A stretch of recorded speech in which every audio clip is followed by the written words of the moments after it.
বড়মশাইকে নিয়ে একটা সমস্যায় আছি।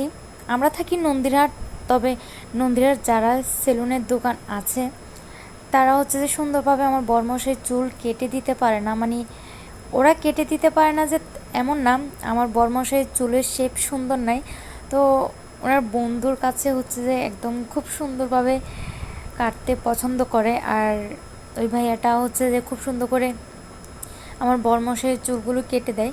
তো যার কারণে হচ্ছে যে আমরা নন্দীহাট থেকে একদম শহরে পাহাড়তলি চলে গেছিলাম। এখানে একটা কাজে গিয়েছিলাম, তো ওখানে ভাইয়াটার দোকান ছিল, তো ওই দোকানের মধ্যেই আমার বড়মশাই চুল কাটে। তো ভাবলাম যে যাই হোক, একটা কাজে আসছি, ওনার চুলটাও একদম কেটে নিয়ে যাই, নয়তো আবার নন্দীহাট যাবো এক সময়, আবার সময় করে হচ্ছে যে আমার বড়মশাই এত কষ্ট করে এত দূরে আসবে চুল কাটার জন্য। তাই এক কাজে দুই কাজ সেরে নিলাম। আর কেমন লাগতেছে অবশ্যই কমেন্ট করে বলবেন টাকলাটাকে। আমিও দোকানে বসেছিলাম, যেহেতু নিজস্ব দোকান ভাইয়ার।